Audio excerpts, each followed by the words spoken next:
प्रणाम भाइयों और बहनों, स्वागत है आपका एक और नए वीडियो में। एकाग्रता या सजगता हमारे जीवन के लिए बहुत महत्वपूर्ण है। एकाग्रता या सजगता के द्वारा ही हम किसी भी कठिन से कठिन लक्ष्य को बड़ी आसानी के साथ प्राप्त कर सकते हैं। अतः एकाग्रता हमारे जीवन के लिए बहुत महत्वपूर्ण हो जाती है, चाहे वे किसी भी प्रकार के लक्ष्य हो, आर्थिक क्षेत्र में, वैश्विक क्षेत्र में या फिर सांस्कृतिक क्षेत्र में किसी भी प्रकार के लक्ष्य हो सकते हैं। इन्हें तथा किसी भी प्रकार के लक्ष्य को प्राप्त करने के लिए एकाग्रता एक महत्वपूर्ण अंग है। एकाग्रता को सजगता भी कहा जाता है। अतः आज हम इस वीडियो में एक ऐसी अभ्यास के बारे में बात करेंगे जिसके द्वारा हम अपनी एकाग्रता को बढ़ा सकते हैं। हमारे योगिक ग्रंथों में अनेक प्रकार के ऐसे अभ्यास बताए गए हैं जिनके द्वारा हम अपनी एकाग्रता को बढ़ा सकते हैं और निश्चित रूप से उनसे लाभ प्राप्त होता है। आज हम इस वीडियो में सामूहिक मुद्रा के बारे में बात करेंगे। हमारे योगिक ग्रंथों में सामूहिक मुद्रा के बारे में ऐसा बताया गया है कि सामूहिक को शंभु की अर्धांगिनी माना गया है और ये दोनों ही शक्ति और शिव के प्रतीक हैं। शंभु ने सामूहिक को अधिक एकाग्रता एवं सजगता प्राप्त करने के लिए उन्हें सामूहिक मुद्रा का रहस्य बताया और ऐसा कहा जाता है कि हम इसके द्वारा शंभु के दर्शन कर सकते हैं, अर्थात इसके द्वारा हम अधिक सजग और एकाग्र हो सकते हैं। सामूहिक मुद्रा क्रिया योग का एक महत्वपूर्ण हिस्सा है। इसके द्वारा हम अपने आज्ञा चक्र को जागृत कर सकते हैं तथा यह अपने आप में एक ध्यान का अभ्यास है। अतः यदि इसका अभ्यास लंबे समय तक किया जाता है तो गहरी अनुभूतियां हो सकती हैं, अर्थात आप अपने आप ही एक अलग प्रकार की सिद्धि प्राप्त कर सकते हैं। तो आज हम इस वीडियो में सामूहिक मुद्रा के प्रत्येक पहलू के बारे में बड़े विस्तार से चर्चा करेंगे और जानने का प्रयास करेंगे कि इसका अभ्यास कैसे किया जाता है, इसके कौन कौन से लाभ हैं और हमें इसको करते समय कौन कौन सी सावधानियां बरतनी चाहिए। सामूहिक मुद्रा में हम अपनी दृष्टि को भूमध्य पर केंद्रित करते हैं, इसीलिए इसे भूमध्य दृष्टि भी कहा जाता है। अब हम इसके अभ्यास के बारे में बात करते हैं। तो सबसे पहले अभ्यास के लिए आपको किसी भी ध्यानात्मक आसन में इस प्रकार से बैठना है। ध्यान रखना है कि आपकी गर्दन और रीढ़ की हड्डी एक सीध में होनी चाहिए। अब फिर धीरे से आंखों को बंद करते हुए अपने आप को रिलैक्स करने का प्रयास करेंगे। अपनी सजगता या एकाग्रता को पूर्ण रूप से अपने शरीर के ऊपर लाएंगे।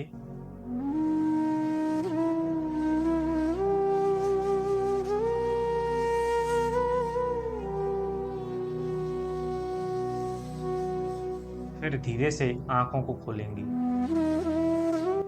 अभ्यास के लिए सबसे पहले आपको अपनी दृष्टि को किसी भी बिंदु पर आपके सामने केंद्रित करना है। फिर धीरे धीरे अपने नासाग्र यानी नाक के अग्रभाग पर लाएंगे।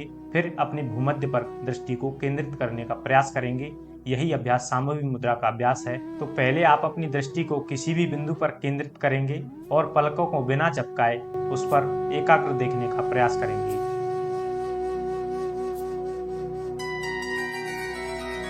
फिर धीरे धीरे उसे अपनी नाक के अग्रभाग पर केंद्रित करने का प्रयास करेंगे।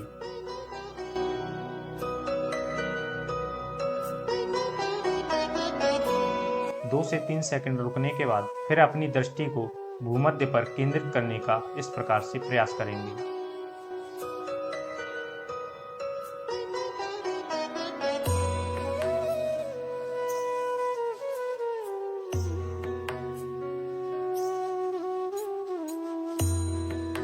फिर धीरे से पुनः नासाग्र पर दृष्टि को ले जाते हुए सामने उसी बिंदु पर केंद्रित करने का प्रयास करेंगे।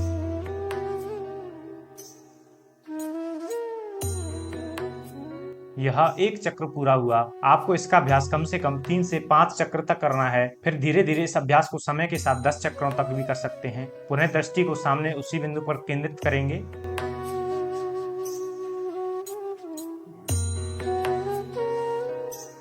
फिर धीरे धीरे दृष्टि को नासाग्र पर लाएंगे।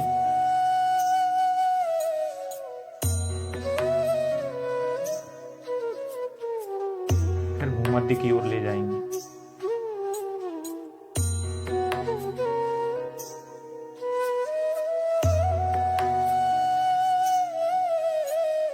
क्षमता अनुसार करने के बाद पुनः नासाग्र पर लाएंगे और सामने की ओर दृष्टि को ले जाते हुए दूसरे चक्र को भी पूरा करेंगे।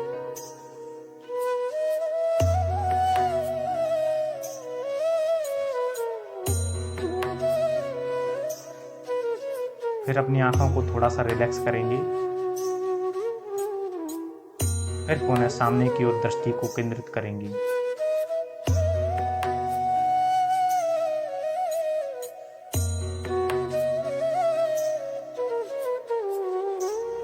धीरे से नासाग्र पर लाएंगे।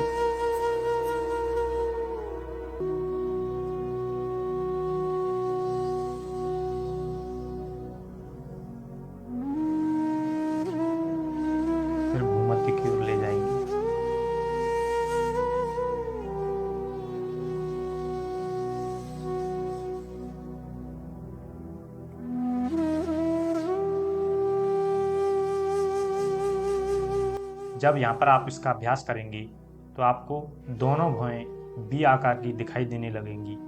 यदि आपको इस प्रकार से दिखाई नहीं देता है, इसका अर्थ है कि आप इस अभ्यास को गलत कर रहे हैं। पुनः अपनी दृष्टि को नासाग्र पर ले जाते हुए सामने की ओर उस बिंदु पर केंद्रित करेंगे।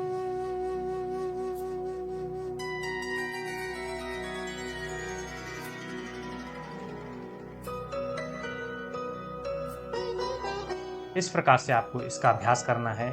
इसका अभ्यास आपको कम से कम 3 से 5 चक्र और धीरे धीरे इसको 10 चक्रों तक ले जाना है। अब हम इसके एक और अभ्यास के बारे में बात करते हैं। सामवेदी मुद्रा का ही इसे उच्च अभ्यास बताया गया है। उच्च अभ्यास के अंदर हम अपनी आंखों को बंद करते हुए इसका अभ्यास करेंगे, यानी आप अपनी आंखों को बंद करके भी इसका अभ्यास कर सकते हैं। जब धीरे धीरे आप खुली आंखों से अभ्यास में पारंगत हो जाएं, तो आप बंद आंखों से भी इसका अभ्यास कर सकते हैं। आपको करना ये है कि आपको अपनी आंखों को बंद करना है और जिस प्रकार से हम अपनी भूमध्य में दृष्टि को आंखों को खोलकर ले जाते हैं, उसी प्रकार से आपको अपनी दृष्टि को आंखें बंद रखते हुए भूमध्य की ओर ले जाने का प्रयास करना है। तो आंखों को बंद करेंगे, लेकिन इसमें आपको मेरी दृष्टि किसी प्रकार से दिखाई नहीं देगी।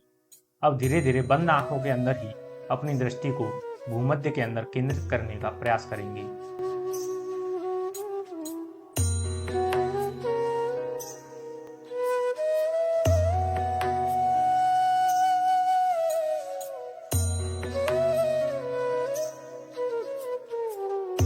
इस प्रकार से इसका अभ्यास करना है। अब हम बात करते हैं कि आपको इसका अभ्यास करते समय कौन कौन सी सावधानियां बरतनी चाहिए। तो सावधानियों के अंदर सबसे पहली है कि हमारे शरीर के अंदर आंख बहुत ही सेंसिटिव पार्ट होता है। यदि आप इस पर क्षमता से अधिक जोर लगाएंगे तो किसी प्रकार का डैमेज आपकी आंख के अंदर हो सकता है। तो आप अपनी क्षमता के अनुसार इसका अभ्यास करें और जब भी आपको ऐसा लगे कि मेरी आंखों में दर्द हो रहा है या जलन हो रही है, तो पुनः अपनी दृष्टि को सामान्य स्थिति में ले आएं। दूसरे स्थान पर आता है ऐसे लोग जिन्हें आंख के अंदर किसी प्रकार की समस्या है, जैसे मोतियाबिंद या किसी प्रकार की शल्य क्रिया या ऑपरेशन हुआ है, उन्हें भी इसका अभ्यास नहीं करना चाहिए। अगर करें तो अपने डॉक्टर के परामर्श के अनुसार इसका अभ्यास करें। अब हम बात करते हैं कि यदि आप इसका अभ्यास करते हैं तो कौन कौन से लाभ आपको प्राप्त होंगे। तो सबसे पहले स्थान पर आता है कि यह हमारी आंख की जितनी भी मांसपेशियां हैं उन्हें मजबूत करने का कार्य करता है और इसके साथ ही हमारे मन को शांत एवं एकाग्र बनाने का भी कार्य करता है। दूसरे स्थान पर आता है जब आप इसका अभ्यास करते हैं तो हमारा जो नर्वस सिस्टम है वो रिलैक्स होता है और कहीं ना कहीं हमारी बॉडी रिलैक्स फील करती है।